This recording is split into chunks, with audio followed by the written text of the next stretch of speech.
Yes ముఖ్యమంత్రి రేవంత్ రెడ్డి నిన్న మాట్లాడినటువంటి విషయం అయితే అందరికీ తెలిసిందే. గ్రూప్ 1, గ్రూప్ 2 అలాగే గ్రూప్ 3కి సంబంధించినటువంటి విషయంలో డిఎస్సి విషయంలో ఎలాంటి మార్పులు ఉన్నటువంటి మాటనైతే ముఖ్యమంత్రి చెప్పినటువంటి సందర్భంలో నిరుద్యోగుల నుంచి అయితే ఒక తీవ్రమైనటువంటి వ్యతిరేకత మాత్రం వస్తూ ఉంది. ఖచ్చితంగా మాకు కనీసం 2 నెలల గడువు కావాల్సిందే, 2 నెలల పొడిగింపు ఉండాల్సిందే అనేటువంటి మాట గ్రూప్ 2, గ్రూప్ 3 అభ్యర్థులు చెప్తా ఉన్నారు. బ్రదర్, అసలు మీరు ఏం కోరుకుంటా ఉన్నారు ప్రభుత్వాన్ని? అన్న మేము ఏం కోరుకుంటున్నామంటే ఇప్పుడు గ్రూప్ 2 ప్రజెంట్ ఉన్న షెడ్యూల్ ఏంటంటే ఆగస్టు ఫస్ట్ వీక్ అంటే 7-8 ఎగ్జామ్ డేట్స్లో ఎగ్జామ్ ఉంది. ఆగస్ట్ 7-8లో గ్రూప్ 2 ఎగ్జామ్స్ అనేవి ఇచ్చిన షెడ్యూల్ ప్రకారము. ఇదే నవంబర్లో గ్రూప్ 3 ఉంది. నవంబర్లో గ్రూప్ 3కి ఈ యొక్క ఆగస్టులో ఉన్న గ్రూప్ 2కి సేమ్ సిలబస్ అన్న, ఒక్క అక్షరం మార్పు ఉండదు, యాస్ట్ ఈజీగా ఉన్నది. ఈ యొక్క ఎగ్జామ్ ఈ 2 పరీక్షల మధ్య గ్రూప్ 1 మెయిన్స్ ఉన్నది. ఈ యొక్క గ్రూప్ 1 మెయిన్స్కి ఉన్న డిఎస్సి సిలబస్కి ఇప్పుడు ఏదైతే ఇప్పుడున్న జూలై ఎండింగ్ నుంచి ఆగస్ట్ ఫస్ట్ వీక్ వరకు డిఎస్సి ఎగ్జామ్స్ ఉన్నాయి. డిఎస్సికి గ్రూప్ 2కి 1 డేనే గ్యాప్ ఉంది, ఓన్లీ 1 డే. ఇంకా గ్రూప్ 2, గ్రూప్ 3 సేమ్ సిలబస్, అవి దగ్గర పెట్టేస్తే అయిపోతుంది కదా. అట్లా పెట్టకుండా మధ్యలో గ్రూప్ 1 తెచ్చి పెట్టారు. అది డిస్క్రిప్షన్ ఎగ్జాము, అసలు ప్యాటర్న్ ఎగ్జామ్ వేరు, ఎగ్జామ్ ప్యాటర్నే వేరు. సో ఇట్లా పెట్టడం వల్ల అంత గందరగోళ పరిస్థితి ఉంది ఈ షెడ్యూల్, ఎగ్జామ్ షెడ్యూల్. ఫస్ట్ మేము ఏమంటున్నామంటే గ్రూప్ 2 ఎగ్జామ్ అయితే ఆగస్టులో ఉందో ఈ యొక్క ఎగ్జామ్ గ్రూప్ 2ని తీసుకెళ్లి డిసెంబర్లో పెట్టమంటున్నాం. దీంతో గ్రూప్ 1 మెయిన్స్ రాసుకునే వాళ్ళకి ఏ ఇబ్బంది ఉండదు, ఇక్కడ డిఎస్సి రాసుకునే వాళ్ళకి ఏ ఇబ్బంది ఉండదు. ఒకటి. రెండోది, దాదాపు గ్రూప్ 1లో పోస్టులు యాడ్ చేసిరన్న, డిఎస్సిలో యాడ్ చేశారు, కానీ గ్రూప్ 2లో కానీ 3లో కానీ ఒక్క పోస్ట్ కూడా యాడ్ చేయడం జరగలేదు. మేమేమంటున్నామంటే 2 years కింద వచ్చిన నోటిఫికేషన్ కదా ఇవి, ఎన్నో కొన్ని పోస్టులు పెంచిస్తామని చెప్పేసి గతంలో ఇదే రేవంత్ రెడ్డి గారు పిసిసి అధ్యక్షుడు హోదాలో మాకు హామీని ఇచ్చారు. ఎలక్షన్స్ కంటే ముందు మనం పోస్టులు పెంచుకొని పరీక్షలు నిర్వహించుకుందాం అనేది ఒకటి. రెండవది, పరీక్షకు వ్యవధి ఇస్తాము, అన్ని పరీక్షలు రాసుకునే వెసులుబాటు కల్పిస్తామని చెప్పేసి ఇదే రేవంత్ రెడ్డి గారు హామీ ఇచ్చారు. ఈ 2 హామీలను పక్కన పెట్టడం వల్లే ఈరోజు నిరుద్యోగ సమస్య, ఈరోజు ఇంతమంది వేల మంది బయటికి రావాల్సిన సమస్య ఏర్పడింది. కాబట్టి రేవంత్ అన్న, మాకు ఏ రాజకీయ పార్టీతో సంబంధం లేదు, మేము ఎగ్జామ్స్ రాసుకునే జెన్యూన్ ఆస్పిరెంట్స్. మా వెనకాల ఏ రాజకీయ శక్తి వెనకాల నిరుద్యోగులందరూ వెనకాల కోచింగ్ సెంటర్లు ఉన్నాయన్నటువంటి మాట కూడా నిన్న ముఖ్యమంత్రి మాట్లాడారు. మీరు కూడా చూసి ఉంటారు. అసలు ఆ విషయంలో ఏంటి, మీ వెనకాల కోచింగ్ సెంటర్ల వాళ్ళు నిజంగానే ఉన్నారా అన్న? కోచింగ్ సెంటర్లో ఈ యొక్క వీళ్ళు ఇచ్చే 2-3 నెలలు గడువుకి కోచింగ్కి ఎవరు పోరు. ఎందుకంటే కోచింగ్ తీసుకుంటే సంవత్సరాల తరబడి పడుతుంది, 1 year పడుతుంది మినిమం గ్రూప్ 2 కోచింగ్. ఇప్పుడు కోచింగ్ ఎవడిస్తాడు, కోచింగ్ ఎవడు వెళ్తాడు కోచింగ్కి? ఒక్కటి మీరు ఆలోచన చేయండి. కోచింగ్ ఎవరైనా పోతాడా ఇప్పుడు ఈ సిచ్యువేషన్లో? ఇది మాకు ప్రిపేర్ అయ్యే పీక్ పొజిషన్ ఇది. మేము కూర్చుని చదువుకుంటే తప్ప మేము పోటీని ఇవ్వలేం. కాబట్టి ఈ యొక్క మా వెనకాల ఏ కోచింగ్ సెంటర్ కానీ ఏ రాజకీయ శక్తి కానీ లేదు. దయచేసి రేవంత్ అన్న మమ్మల్ని దృష్టిలో పెట్టుకొని, సీరియస్ ఆస్పిరెంట్స్ని దృష్టిలో పెట్టుకొని ఈ యొక్క గ్రూప్ 2 ఎగ్జామ్ని డిసెంబర్లో డిసెంబర్కి పోస్ట్ పోన్ చేయడము, అలాగే గ్రూప్ 2, 3లో పోస్టులు పెంచే ఆలోచన చేయాలని చెప్పేసి ఈ సందర్భంగా విజ్ఞప్తి చేస్తున్నామన్న. మీరమ్మా దేనికోసం మీరు ప్రిపేర్ అవుతా ఉన్నారు, ఏం కోరుకుంటున్నారు ప్రభుత్వం నుంచి? నేను గ్రూప్ 2కే ప్రిపేర్ అవుతున్నా అండి. యాక్చువల్గా కోచింగ్ సెంటర్ల మాఫియా అనేది ఉంది అనేది చాలా వరకు తప్పు. 2016లో గ్రూప్ 2 ఎగ్జామ్ జరిగింది, మళ్ళీ ఇప్పుడు జరుగుతుంది. 2016లో జరిగినటువంటి గ్రూప్ 2 ఎగ్జామ్ తర్వాత ఇన్ని సంవత్సరాలకు 2024లో గ్రూప్ 2 ఎగ్జామ్ రాయబోతున్నాం. మేము ఎప్పుడైతే గ్రూప్ 2 పోస్ట్ పోన్ అనేది చేయించుకున్నామో 22 లోపల, అప్పుడు రేవంత్ రెడ్డి గారు మాకు సపోర్ట్ చేసిండ్రు. ఇట్లా ఉండొద్దు, గురుకుల ఎగ్జామ్కి గ్రూప్ 2 ఎగ్జామ్కి 1 డేనే గ్యాప్ ఉంది, అట్లా ఉండొద్దు, ఈ పిల్లలు ఏమన్నా రోబోలా ఇన్ని ఎగ్జామ్స్ కంటిన్యూగా రాయడానికి అని చెప్పేసి ఆయన మాకు సపోర్ట్ చేసిండు. ఆయన సపోర్ట్ చేసిన ప్రతిపక్షాలు ఉన్నటువంటి అప్పుడు కాంగ్రెస్ కానీ బీజేపీ కానీ ఏది సపోర్ట్ చేసినా కూడా కేటీఆర్ సార్ చేసినటువంటి ట్వీట్ ఆధారంగా అండ్ అట్లాగే మేము హైకోర్టులో వేసినటువంటి ఒక కేసు ఆధారంగా మాకు తీర్పు ఏమొచ్చింది అని అంటే గ్రూప్ 2 అనేది పోస్ట్పోన్ చేయాలి. మాకు ఇప్పుడు దొరికింది ఏంటి అంటే రేవంత్ రెడ్డి గారు ఏమన్నారు గెలిచిన తర్వాత, నా గెలుపు లోపల మెయిన్ పాత్ర నిరుద్యోగ యువతది కూడా ఉంది అనేది ఒకటి మెన్షన్ చేసిండు. ఆయన వెళ్ళిన ప్రతి ఒక్క న్యూస్ ఛానల్లో చెప్పిండు. అదే గనక మీకు ఉంటే నిజంగానే నిరుద్యోగులు నా కోసం ప్రచారం చేసి నన్ను గెలిపించిర్రు అనేది మీకు ఉంటే మీరిచ్చిన మాట ప్రకారంగానే అడుగుతున్నాము. మీ అదే ఉన్నటువంటి ఏవైతే నోటిఫికేషన్స్ ఉన్నాయో అవే పెడతా అని ఉంటే మేము కూడా కామ్గా ఊరుకొని రాసేవాళ్ళం. అప్పుడు ఏమన్నారు మాకు, మీరు నన్ను గెలిపించండి, ఎలక్షన్ లోపల పార్టిసిపేట్ చేయండి, చేసి కాంగ్రెస్ కి ఓటు వేయించండి, నేను మీకు పెట్టే ఎగ్జామ్స్ ఏవేవైతే ఉన్నానో అందులోపల పోస్టులు కలిపి మీకు ఎగ్జామ్స్ కండక్ట్ చేయిస్తానన్నారు. అదే మాట మిమ్మల్ని అడుగుతున్నాం తప్ప మేము వేరే అడుగుతలేం. దయచేసి గ్రూప్ 2లోను గ్రూప్ 3లోను మాకు పోస్టులు కలిపి ఎగ్జామ్ కండక్ట్ చేయండి. మేమేం 2000 3000 కలపండి అని అడుగుతలేము. మేము అడిగేది ఒకటే, కొన్ని పోస్టులు మీరు ఏదో కమిటీ వేసానన్నారు, పోస్టులు ఖాళీ ఉంటే వేయండి, మాకు గ్రూప్ 2లో కలిపి వేయండి అని అడిగినాం. అడిగితే ఆయన ఏమన్నాడు, సరే ఒక కమిటీ వేద్దాము, కమిటీ నిర్ణయాన్ని బట్టి ఎన్ని పోస్టులు కలపాలనేది నిర్ణయం తీసుకుందాము అని అన్నారు. ఆ కమిటీ ఇచ్చినటువంటి రిపోర్ట్ ఏదైతే ఉందో దాని ఆధారంగానే కొన్ని పోస్టులు కలిపి వేయండి గ్రూప్ 2ను. అదే విధంగా గ్రూప్ 2 తీసుకెళ్లి డిసెంబర్లో పెట్టండి. 1 రాసేటోళ్ళు 2, 3 రాసే వాళ్ళు అందరూ గ్రూప్ 2లోనే వస్తారు. గ్రూప్ 2 అనేది ఏంది అంటే డిఎస్సి వాళ్ళు కానీ, ఎస్ఐకి ప్రిపేర్ అయ్యే వాళ్ళు కానీ, గ్రూప్ 1కి ప్రిపేర్ అయ్యే వాళ్ళు కానీ, 3కి ప్రిపేర్ అయ్యే వాళ్ళు కానీ ప్రతి ఒక్కడు రాసే ఎగ్జామ్ ఏంటంటే గ్రూప్ 2 ఎగ్జామ్. ఇట్లాగా డే బై డే ఏదో 10th క్లాస్ ఎగ్జామ్స్ లాగా ఒకటి తర్వాత ఒకటి అట్లా కాకుండా అన్ని ఎగ్జామ్స్ ని టైం లిమిట్ అనేది ఇచ్చి మీరు కండక్ట్ చేయగలిగితే గనక మేము కూడా సంతోషిస్తాము. మీకు మీరు అందరూ నిరుద్యోగులు కాదు, మీరు ప్రొవోకేట్ చేయటువంటి వాళ్ళు, ప్రతిపక్షాలు లేకపోతే ఈ కోచింగ్ సెంటర్ల నుంచి వెళ్ళి వస్తున్నటువంటి డిమాండ్ అయ్యేది అనేటువంటి మాట మాట్లాడుతున్నారు. నిజంగానే మీరు ఎన్ని సంవత్సరాల నుంచి ప్రిపేర్ అవుతున్నారు? మీరు నిరుద్యోగాన్ని ప్రూవ్ చేసుకోవడానికి ఏం చెప్తారు మరి ఇప్పుడు? నేను 2016లో కూడా గ్రూప్ 2 రాసిన, అప్పుడు మిస్ అయింది. తర్వాత చదువుతా ఉన్నా. నేను చదువుతుంటే మా వాళ్ళు ఏమన్నారు, ఇప్పుడంట్లో నీకు ఇంకా నోటిఫికేషన్స్ పడవు, ఇంట్లో మేము 4 ఆడపిల్లలం, నేను లాస్ట్, నీ చేసేస్తే మా పని అయిపోతుంది పెళ్లి, వీళ్ళు ఎయ్యరు నోటిఫికేషన్లు కాదు అని చెప్పేసి నాకు పెళ్లి చేసారు. ఇప్పటిదాకా నోటిఫికేషన్ లేదు, ఇప్పుడే వచ్చింది. మరి నేను చదువుకొని రాయాలి కదా. అప్పుడు నాకు మా ఇంట్లో మా వాళ్ళు చాలా బీదోళ్ళు, నాకు కోచింగ్ ఇప్పించే సిచ్యువేషన్ కూడా లేరు అప్పుడు. ఇప్పుడు నేను పెళ్ళైన తర్వాత మా హస్బెండ్తో నేను రిక్వెస్ట్ చేసుకున్నాను, నేను గ్రూప్ 2 ఎగ్జామ్ రాస్తాను. ఆయన నీ ఇష్టం ఉన్న దగ్గర కోచింగ్ తీసుకొని చదువుకో అన్నారు. 2020 నుంచి చదువుతానే ఉన్నా, మళ్ళీ మధ్యలో గురుకులు పెట్టారు. నాది కూడా ఎంఎస్సి బీఈడి కంప్లీట్ అయింది, ఎంఎస్సి ఫిజిక్స్ బీఈడి. నేను డిఎస్సి రాస్తున్నా, నేను కూడా గురుకుల ఎగ్జామ్ రాసిన. మళ్ళీ తర్వాత ఇప్పుడు గ్రూప్ 2 మళ్ళీ డిఎస్సిని తీసుకొచ్చి గ్రూప్ 2 మధ్యలో పెట్టి 1 డే గ్యాప్ లోపల డిఎస్సి రాయమంటే నేను ఎట్లా రాసా? కొంతమంది మాట్లాడుతున్నారు ఏదైనా ఒకదానికి టార్గెట్ పెట్టుకొని ఒకటి చదువు నీకు 2018లో డిఎస్సి పడ్డది, 16లో గ్రూప్ 2 పడ్డది, మళ్ళీ ఇప్పుడు పడుతున్నాయి. నేను ఒకటి ఎట్లా రాసా? నాకున్న క్వాలిఫికేషన్ ఆధారంగా అన్ని చదువుతా. నేను చెప్పడానికి అడగడానికి వాళ్ళు ఎవరు, క్వశ్చన్ చేయడానికి వాళ్ళు ఎవరు? నా ఇష్టం, నా స్టామినా అది. నేను చదవగలుగుతా అనుకుంటే అన్ని చదివి అన్ని రాస్తా. ఇప్పుడు నిన్న మొన్న హాస్టల్ వెల్ఫేర్ ఎగ్జామ్ పెట్టారు, అది కూడా ఎలిజిబుల్ కాబట్టి అది రాసినాము, డిఏఓ రాసినాము. ఇప్పుడు నెక్స్ట్ అభ్యర్థి ఖచ్చితంగా అన్ని పరీక్షలకు ప్రిపేర్ అవుతా ఉంటాడు, అది మాత్రం కామన్. మీరు కేవలం డిఎస్సికి ఇప్పుడు గ్రూప్ 2కి సంబంధించినటువంటి డిస్టెన్స్ ను పెంచాలనేటువంటి ఒక డిమాండ్ అయితే ప్రధానంగా కనబడుతుందా? పోస్టులు కూడా పెంచమంటున్నారు. పోస్టులు పెంచమని అడుగుతున్నాం. మాకు ఈ ఆశ, ఈ పోస్టులు పెంచుతాం అనేది రేవంత్ ఈ అందరి లోపల కలగడానికి మెయిన్ రీజన్ సీఎం గారే చెప్పిండ్రు. నాకు కాంగ్రెస్ గెలవడానికి నిరుద్యోగ యువత మీరందరూ కలిసి ఎలక్షన్ కి రండి, ఎలక్షన్ లోపల పార్టిసిపేట్ చేయండి, నాకు ఓట్లు వేపియండి. మీ అమ్మ ప్రతి ఇంటికి ఒక నిరుద్యోగి ఉండేది అనేది కేసీఆర్ మాట, రేవంత్ గారి మాట. అవునా? ప్రతి ఇంటికి ఒక నిరుద్యోగి ఉన్నప్పుడు ఆ నిరుద్యోగి మీ అమ్మల్ని అక్కల్ని ఇంట్లో ఉన్నటువంటి ఎవరెవరైతే ఓటు హక్కు ఉందో వాళ్ళందరికీ చెప్పి మా బతుకులు ఇట్లున్నాయి, మాకు పేపర్ లీక్ అయ్యింది, ఈ గవర్నమెంట్ ఉంటే పేపర్లు లీకేజీ గవర్నమెంట్లోనే ఇట్లనే రాయాల్సి వస్తుంది, ఎంత చావు దగ్గరికి పోయి చదివి రాసినా కూడా నీకు జాబులు రావు అమ్మ, దయచేసి కాంగ్రెస్ని గెలిపించుకుంటే ఆయన పోస్టులు వేస్తాడు, మనకు జాబ్ వస్తుంది, నాకు ఇన్న గవర్నమెంట్ జాబ్ వస్తే మన ఇల్లు సెటిల్ అయినట్టే అని చెప్పండి. మీరు వాళ్ళకి ఎక్స్ప్లెయిన్ చేసి వాళ్ళ నోట్లు వేపియ్యరు అని అన్నారు. అట్లనే వేయించినాం. నిరుద్యోగులందరూ కలిసి బస్సు యాత్రలు చేసి వాళ్ళకి ఏం అవసరం బస్సు యాత్రలు? మరి కొందరైతే వాళ్ళ సొంతంగా ఖర్చు పెట్టుకొని మరి వాళ్ళ నియోజకవర్గాలలో తిరిగి కాంగ్రెస్ ని గెలిపించారు. అప్పుడు మీరు ఏమన్నారు? నా కాంగ్రెస్ ని గెలిపించండి, ఈ నోటిఫికేషన్స్ ఏదైతే క్యాన్సిల్ చేసినామో అవన్నీ పోస్టులు కలిపి వేస్తా అన్నారు. అందుకే అడుగుతున్నాం, లేకపోతే మాకు కొత్తగా వచ్చిన ఆలోచన ఏం కాదు. మీరు చెప్పినందుకే అడుగుతున్నాం మేము. మీరు పోస్టులు కలుపుతాము, కలిపి నోటిఫికేషన్స్ వేస్తాము అని అన్నారు. అదే అడుగుతున్నాం. ఇప్పుడు ఏమంటున్నాడు?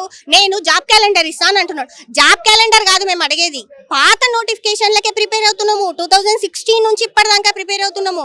పాత నోటిఫికేషన్ లో మీరు పోస్టులు కలిపి వేస్తా అన్నారు కదా, అవి వేసి ముందు ఇవన్నీ కంటిన్యూగా పెట్టి మంచిగా టైం గ్యాప్ ఇచ్చి, ప్రాపర్ టైం గ్యాప్ ఇచ్చి ఎగ్జామ్లు కండక్ట్ చేయండి. మేము ఇవి రాస్తాము. మీరు నెక్స్ట్ ఇయర్ ఇచ్చి జాబ్ క్యాలెండర్ ఇచ్చుకోండి, దాన్ని మేము అడుగుతలేము. మేమే కదా మిమ్మల్ని గెలిపించడానికి ఎలక్షన్ లో పార్టిసిపేట్ చేసింది.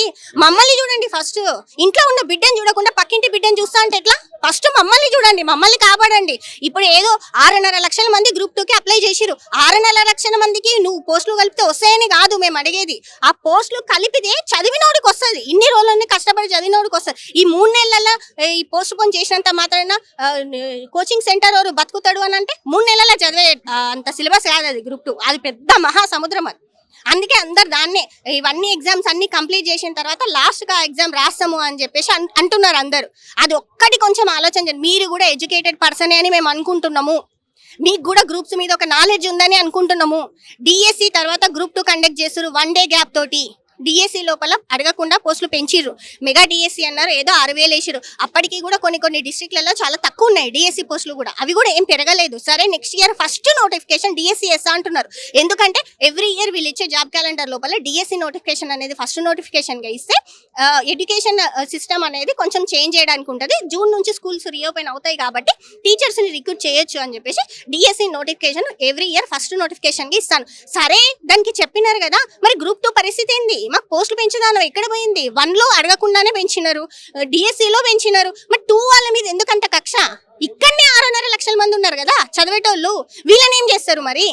మేము ఏం అడుగుతలేం, చిన్న చిన్న ఇష్యూస్ దీన్ని సార్ట్అవుట్ చేసుకుంటే అయిపోతుంది. మీ గవర్నమెంట్ మీరే దేవుళ్ళకి కనిపిస్తారు కదా. ఎందుకు ఇంత రచ్చ? ఇన్ని ధర్నాలు ఎందుకు? ప్రతిపక్షాలను ఇందులోకి ఇన్వాల్వ్ చేయడం ఎందుకు? వాళ్ళని తిట్టుడు ఎందుకు? వాళ్ళని తిడుతున్నారు, కోచింగ్ సెంటర్ వాళ్ళని తిడుతున్నారు, మమ్మల్ని మాత్రం ఎవరు చూస్తలేదు. వెబ్ నోట్ ఇప్పుడు వస్తుంది అని అంటున్నారు, గంటకు వస్తున్నారు. టీవీలో దిక్కు మాత్రం చూసుకోమైతే మాంతలేరు. Mental torture. ఇంకొక 3 రోజుల గినంగా ఈ వెబ్ నోట్ ఇట్లనే డిలే చేసి ఇస్తామంటే ఎంతమంది ఆరోగ్యాలు చెడిపోతారు. ఆల్రెడీ లో బీపీ వచ్చి చాలా మంది స్టూడెంట్స్ హాస్పిటల్స్ పోతున్నారు. మీరు చెప్పండి బ్రదర్, ఎన్ని సంవత్సరాలు ప్రిపేర్ అవుతున్నారు? ఒకవేళ ఇప్పుడు ఖచ్చితంగా మీరు పరీక్ష రాయాల్సిందే అనేటువంటి మాట ప్రభుత్వం చెప్తే ఏం చెప్తారు? నేను 2017 నుంచి ప్రిపేర్ అవుతున్నా. 2017 నుంచి ఇప్పటి వరకు చూసి ఈ రోజుకు వచ్చింది. మానసికంగా ఇబ్బంది పడ్డాం. నిన్న సీఎం గారు చేసిన స్టేట్మెంట్ మేము కూడా వినడం జరిగింది. సీఎం గారు స్టేట్మెంట్ ఏం చెప్తున్నారంటే, ఒకవేళ పోస్ట్పోన్ చేస్తే మీకే నష్టం అని చెప్తున్నారు. ఆ నష్టం మేమే భరించుకుంటాం. సీఎం గారు మాకు ఖచ్చితంగా పోస్టులు పెంచి మాకు ఎగ్జామ్కు సమయం ఇవ్వండి అని అడుగుతున్నాం. మేము ఖచ్చితంగా నష్టపోయేది మీరే అంటున్నారు కాబట్టి మేమే ఆ నష్టాన్ని భరించుకుంటాం. ఖచ్చితంగా మేము ఆ మాటకు అగ్రి అవుతూ మీ మాటను మీరు నిలబెట్టుకోండి, మేము అడిగేది మాకు ఇవ్వండి. మాకు డిసెంబర్లో గ్రూప్ 2 ఎగ్జామ్ పెట్టండి అని మేము అడుగుతున్నాం. 2017 నుంచి ప్రిపేర్ అవుతున్నాం. ఇప్పటి వరకు ఒక ఎగ్జామ్ రాసింది లేదు, ఉద్యోగం వచ్చింది లేదు. ఇంక ఏం చేయాలి ఏందనో అర్థం కాలేదు. మాకు ఒక మెంటల్గా ఒక ట్రాన్స్లోకి వెళ్ళిపోయినాం మేము. చదివి బ్రదర్ ఒక మాట చెప్పాలంటే, తెలంగాణ వచ్చిన కంచి ఇప్పటి వరకు ప్రతి బడ్జెట్, ప్రతి సర్వే, ఇండియన్ సర్వేలు, పుస్తకాలు అన్నీ చదివి 8 సంవత్సరాల నుంచి ప్రతిరోజు న్యూస్ పేపర్ చదవని రోజు లేదు. కానీ ఇప్పటివరకు ఎగ్జామ్ రాసింది కూడా లేదు. ఏం చేయాలి మేము? మాకు అర్థం కావట్లేదు. చదివినాం, నిన్న గ్రూప్ 1 ప్రిలిమ్స్ రిజల్ట్ వచ్చింది, అందులో క్వాలిఫై అయినాం. ఇప్పుడు మెయిన్స్ ప్యాటర్న్ ఒకలాగా ఉంటుంది, గ్రూప్ 2 ఎగ్జామ్ ప్యాటర్న్ ఒకలాగా ఉంటుంది. ఇప్పుడు మెయిన్స్ ప్రిపేర్ అవుతున్నా, నాకు మధ్యలోనే గ్రూప్ 2 ఎగ్జామ్ ఉంది. నేను ఇప్పుడు అది రాయాలా ఇది రాయాలా? ఇప్పుడు 7 సంవత్సరాల నుంచి వెయిట్ చేస్తున్నా. నేను ఏం చేయాలి? నాకు అర్థం కావట్లేదు. కాబట్టి మాకు డిసెంబర్లో కనుక మాకు గ్రూప్ 2 ఎగ్జామ్ పెట్టినట్టయితే ఈ గ్రూప్ 1 మెయిన్స్ నేను రాసుకుంటాను.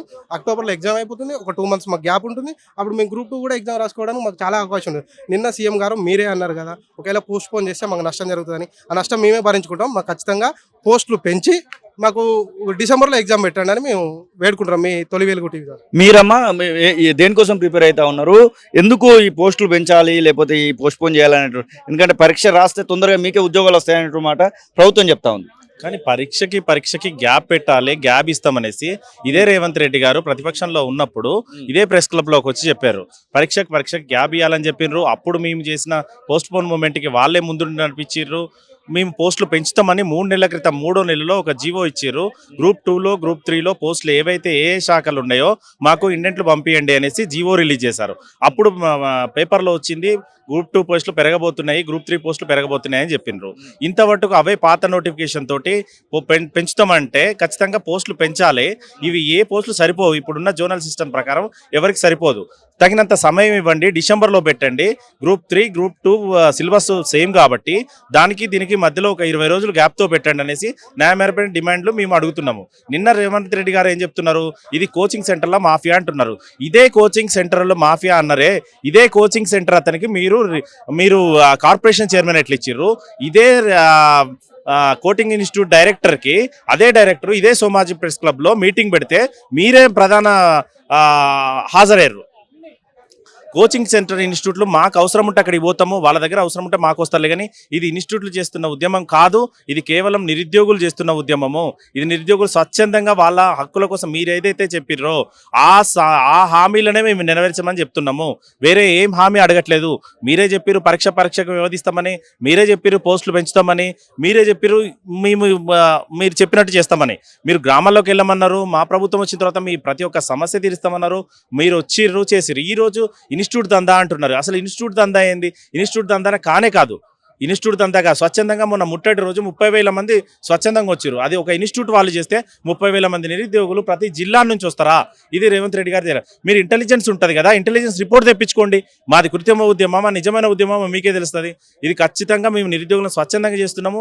ఇప్పటికైనా గ్రూప్ 2లో గ్రూప్ 3లో పోస్టులు పెంచాలి, డిసెంబర్లో ఎగ్జామ్ పెట్టాలి, తగిన సగనం ఇవ్వాలి. డిఎస్సికి దానికి మధ్యలో వ్యవధిలో ఒక్కరోజు టైం ఉంది. డిఎస్సి ఎగ్జామ్స్ 5వ తారీఖు అయిపోతే 7వ తారీఖు 8వ తారీఖు గ్రూప్ 2 ఎగ్జామ్ అంటున్నారు. ఈ సిలబస్ వేరు, ఆ సిలబస్ వేరు. ఒక డిఎస్సి రాసిన వ్యక్తి గ్రూప్ 2 ఎట్లా రాస్తాడు? గ్రూప్ 2 రాయాలనుకున్న వ్యక్తి డిఎస్సి ఎట్లా రాస్తాడు? అంటే ఒక రాసే హక్కు కోల్పోతాం. ఇది సమానత్వానికి ఇక్కడ మీరే చెప్పారు కదా. ఇప్పటికైనా మీరు మా ఉద్యమాన్ని గుర్తించండి, మీరు ఇంటెలిజెన్స్ రిపోర్ట్ తెప్పించుకుంటే మీకు అన్ని మా డిమాండ్స్ అవపడతాయి. దీని మీద నిర్ణయం తీసుకోండి. ఇది ఏ ఇన్స్టిట్యూట్ డైరెక్టర్లు చేసే పని కాదు. మేము ఇప్పుడు కూడా చెప్తున్నాం, ఇన్స్టిట్యూట్ డైరెక్టర్లు చేసే పని కాదు. ఇది స్వచ్ఛందంగా 40,000 మంది మీరు ఏదైతే నిన్న అన్నారో దానికి మేము కౌంటర్గానే ఈ రోజు వచ్చి ఇక్కడ పెట్టినాము. మాది న్యాయమైన డిమాండ్, మాకు ఏ ఇన్స్టిట్యూట్లో సంబంధం లేదనే నిరూపించడం కోసమే ఈ రోజు ప్రెస్ క్లబ్లో మీటింగ్ పెట్టి ఖచ్చితంగా మేము మాత్రమే చేస్తున్నామని ఉద్యమమని ప్రభుత్వానికి తెలియజేస్తున్నాం. ఇప్పటికైనా స్పందించండి. మేము నిరుద్యోగులు మాత్రం ఇప్పుడు ఇక్కడ ఎవరు వచ్చిర్రు, మాకు ఎవరు పెయిడ్ ఆర్టిస్టులు ఉన్నారు, మేము మాత్రం మా డబ్బులు పెట్టుకొని మా స్వచ్ఛందంగా ఈ ప్రెస్ క్లబ్ బుక్ చేసుకొని మేము ఆటోలలో వచ్చి ఈ రోజు మీరు అన్నదానికి కౌంటర్గా మీరు చేసినాము. ఇప్పటికైనా స్పందించండి, మా డిమాండ్స్ నెరవేర్చండి, పోస్టులు పెంచండి, కొంచెం సమయం ఇవ్వండి. అదే కోరుకుంటున్నాం మేము. మీరు బ్రదర్ ఎన్ని సంవత్సరాలు ప్రిపేర్ అవుతున్నారు, ఏం కోరుకుంటున్నారు మీరు? సార్ నా పేరు కృష్ణ అండి, నాది వనపర్తి జిల్లా అండి. నేను ఇక్కడ చిక్కడపల్లి సిటీ సెంటర్ లైబ్రరీలో గత 6-7 సంవత్సరాల నుంచి ప్రిపేర్ అవుతున్నానండి గ్రూప్ 2 కోసం స్పెషల్గా. ఎందుకంటే నేను ఒక రైతు బిడ్డను సార్, రైతు బిడ్డనండి. ఎందుకంటే ఒక గవర్నమెంట్ నుంచి ఏదైనా సబ్సిడీ లోన్ వచ్చిన సబ్సిడీ ఏమైనా వచ్చినా డైరెక్ట్గా సర్వీస్ చేసేది గ్రూప్ 2 సర్వీసే. సో అది నాకు బాగా పాతుకుపోయిందండి. సో నేను దీని మీద ఫోకస్ చేస్తే బాగుంటుంది అని చెప్పేసి దీని మీద మాత్రమే ఫోకస్ చేసి రాస్తున్నానండి. అండ్ ఈ గవర్నమెంట్ ఈ రేవంత్ రెడ్డి గవర్నమెంట్ ఇది వీళ్ళు ప్రతిపక్షంలో ఉన్నప్పుడు మా చుట్టూ తిరిగారు. ఇప్పుడు పోస్టులు పెంచేసి డిసెంబర్లో ఎగ్జామ్ రాసుకోవడానికి అవకాశం ఏమంటే రాజకీయాలు చేస్తున్నాయి. ఇది కరెక్ట్ కాదండి. మాది న్యాయమైన డిమాండ్. డిఎస్సి వాళ్ళకు అంతో కొంత న్యాయం చేశారు, పోస్టులు పెంచారు. అండ్ గ్రూప్ 1 వాళ్ళు అడగకుండానే 60 పోస్టులు పెంచారు. మరి గ్రూప్ 2, 3 అభ్యర్థులు ఏం చేశారండి? మీ గవర్నమెంట్ ప్రధానంగా రావడానికి కారణం కూడా గ్రూప్ 2 అభ్యర్థులే. ఆ రోజు టీఎస్పీఎస్సీ ముట్టడి చేయకపోయింటే మీ గవర్నమెంట్ వచ్చేదా? ఫామ్ చేసేవాళ్ళ? ఎందుకు మా మీద రాజకీయం చేస్తున్నారు? సో మాకు న్యాయం చేయాలా. నిన్న చెప్పిన ప్రతి మాటకి మీరు వెనక తీసుకోవాలా అండ్ మాకు న్యాయం చేయాలా. మీరు ఎన్ని సంవత్సరాలు ప్రిపేర్ అవుతున్నారు, ఏం కోరుకుంటున్నారు ప్రధానంగా? ఇప్పుడు మా దగ్గర ఉన్న ప్రధాన డిమాండ్ ఏమిటిదంటే, మేము గ్రూప్ 2కి వచ్చేసి డిసెంబర్లో వేయమంటున్నాం. కానీ సీఎం పదవిలో ఉన్న మన గౌరవనీయులు రేవంత్ అన్న గారు ఏం చెప్పారంటే భారం అవుద్ది అన్నారు. కానీ ఇక్కడ నాకు చాలా బాధగా అనిపించే విషయం ఏంటంటే సీఎం గారికి ఇంకా క్లారిటీ లేదు 2-3 పైన. ఎందుకంటే 3 నవంబర్లో ఉన్నప్పుడు 3 వరకు ఉంటాం కదా మేము నవంబర్లో, అప్పుడు భారం ఎలా పెరుగుద్ది? ఒక్కసారి మీరు ఆలోచించండి. అంటే మీరు ఏ విధంగా మీరు ఆ మాట మాట్లాడారనేది నాకు అర్థం అవ్వట్లేదు. ఎందుకంటే ఒక 1 రాసే అభ్యర్థి 2-3 రాసే అభ్యర్థులు నవంబర్ వరకు ఉన్నప్పుడు డిసెంబర్ వరకు ఎలా పెరుగుద్ది భారం? అదన్నప్పుడు మీరు మరి నవంబర్లో ఎందుకు వేశారు గ్రూప్ 3? అంటే ఏ ఎగ్జామ్ ఏ టైంకి ఉందనేది మరి సీఎంకి తెలుసా తెలియదా? అంటే వీళ్ళందరూ చేసే మరి రాజకీయం ఇక్కడ జరుగుతూ ఉందని చెప్పేసి ఏదో ఇన్స్టిట్యూట్ వాళ్ళు నడిపిస్తూ ఉన్నారన్నారు. కానీ అదే ఇన్స్టిట్యూట్ క్యాండిడేట్కి వచ్చేసి రియాజ్ సార్కి మరి ఇచ్చారు కదా, మీరు ఎలా పదవులు ఇస్తారు? రెండో విషయం, ఇక్కడ ఏంటిదంటే టీఎస్పీఎస్సీ అనేది రాజ్యాంగబద్ధ సంస్థ. కానీ అదే రాజ్యాంగబద్ధ సంస్థలో నేనేమని చెప్తున్నా అంటే ఇదే బల్మూరి వెంకటన్న గారు కావచ్చు, మిగతా వాళ్ళు కావచ్చు, వీళ్ళు ఏంటిదంటే మేము వీళ్ళని అశోక్ సార్ వాళ్ళని అడిగిచ్చాం, డేట్ ఇచ్చామంటున్నారు. అంటే ప్రధానంగా ఇక్కడ ఫెయిల్ అయింది ఏంటిది? గవర్నమెంట్ ఫెయిల్ అయిందని అంటున్నారు. నేను ఎందుకంటే ఒక రాజ్యాంగబద్ధ సంస్థ ఉండేసి ఒక ప్రైవేట్ క్యాండిడేట్ని అడగడం ఏంటిది డేటు? అంటే ఆ గవర్నమెంట్ని నిందించే ముందు మీ గవర్నమెంట్ కూడా చేస్తున్న పని అదే కదా. గత గవర్నమెంట్ అలా మాకు ఈరోజు రోడ్ మీద వచ్చే పరిస్థితి ఎలా ఉందో ఆ రోజు అలా ఉందని కదా మేము వచ్చాం. అంటే ఇక్కడ మిస్టేక్ చేస్తుంది స్టూడెంట్లు కాదు, ఎవరు వచ్చినా తీరు మారట్లే, ఎక్కడ గొంగడి అక్కడే ఉన్నట్టు ఉంది. ఒకసారి మీరు మాట్లాడే ముందు ఏదో తలకు మాసిన వాళ్ళు వచ్చి చేస్తూ ఉన్నారు అంటున్నారు. కానీ ఇదే మాట మీరు ముందు అని ఉంటే ఒకలా ఉండేది పరిస్థితి. మీరు మీ పదవికి ఇది ఏ మాత్రం తగదు. మీ పదవికి వీరు ఇలాంటి మాటలు మాట్లాడే ఇది కాదు. ఎందుకంటే మీరు ఒక నిరుద్యోగికి ఒక ప్రతిపక్షం లాగా చూసి మాట్లాడడం అనేది నేను చాలా అవమానకరంగా భావిస్తున్నాను. యావత్ తెలంగాణ నిరుద్యోగికి ఇది చాలా బాధాకరమైన విషయం. ఎందుకంటే మాకు ఉద్యోగాల్లో గౌరవం లేదు, కనీసం మా నిరుద్యోగి అనే అంశం మీద కూడా మాకు గౌరవం లేదు. కానీ నేను ప్రధానంగా చెప్తున్నది ఏంటిదంటే నిరుద్యోగం మా మతం. మా బ్లడ్ గ్రూప్ను టెస్ట్ చేసినా నిరుద్యోగం అనే వస్తుంది. మా జాతి నిరుద్యోగ జాతి. మా దేవాలయం గ్రంథాలయాలు. కానీ మీకు రంగులు ఉండొచ్చు మీ పార్టీలకు, కానీ మాకు ఒకే ఒక రంగు, పుస్తకం మా రంగు. మీరు ఎలా మాట్లాడతారండి? ఎంత అవమానపరిచే విధంగా ఉంది మీ మాటలు. ఒకసారి మీరు ఆలోచించి చూడండి. మీ స్థాయి ఏంటిది, మీరేంటిది, మీకు ఏమాత్రం తగదు. అది మీరు మాట్లాడే మాటలు కాదు.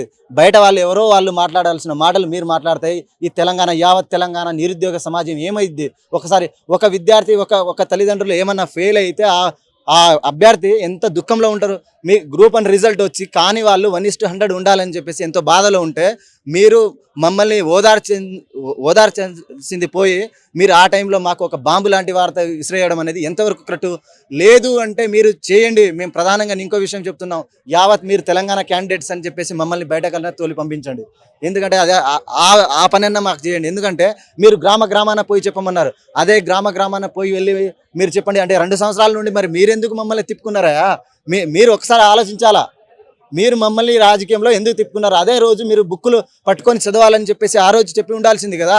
మీరు రాజకీయం చేయాల్సింది కాదు, మీరు బుక్ పట్టుకొని చదవాల్సింది అని చెప్పేసి అదే ఎంపీ ఎలక్షన్లో, అదే ఎమ్మెల్యే ఎలక్షన్లో మీరు చెప్పి ఉండాల్సింది. ఆ రోజు ఎక్కడ పోయింది? అంటే ఇది ఎలా ఉంది అంటే పూర్వం మన వాళ్ళు చెప్పేవాళ్ళు కదా, బుద్ధి చెప్పిన వాళ్ళే గడ్డి తింటారని చెప్పేసి. అంటే ఈ గవర్నమెంట్లో ఉన్న వాళ్ళందరూ అది చేస్తున్నారా? అంటే బేషరత్తు అడగాల్సి వస్తుంది. ఇప్పుడు వాళ్ళు మాట్లాడిన మాటకి మేము కూడా ఏంటిదంటే అస్సాంలో జరిగినట్టు ఒక నిరుద్యోగులు కలిసి ఒక మూమెంట్ తీసుకొచ్చినట్టు మేము మూమెంట్ తీసుకొస్తాము. అది మాత్రం కంపల్సరీ. కానీ ఇప్పటికీ నమ్ముతున్నాం మా పక్షాన్నే ఉన్నారని చెప్పేసి. కాబట్టి ఇప్పటికీ దీని మధ్యలో ఏంటిదంటే గ్రూప్ 1 గ్రూప్ 2కి ఏంటిదంటే క్వాలిఫై అయిన వాళ్ళు చాలామంది అటు ఇటు తెలియకుండా ఇబ్బందిలో సందిగ్ధతలో ఉండి దీనికంటే సావే మేలు అన్నట్టుగా చాలామంది చెప్పేసి మానసిక స్థితికి గురవుతా ఉన్నారు. కాబట్టి మీరు దయచేసి ఆలోచించి మాకు ఉపశమనం కలిగించే విధంగా 1-2 రోజుల మధ్యలో వచ్చి వెబ్ నోట్ ఇవ్వవలసిందిగా చెప్పేసి దయచేసి గౌరవనీయులు సీఎం రేవంత్ రెడ్డి గారిని కోరుతా ఉన్నాం. అసలైన తొలి వెలుగు. ఫాలో వాట్సాప్ @తొలి వెలుగు అఫీషియల్.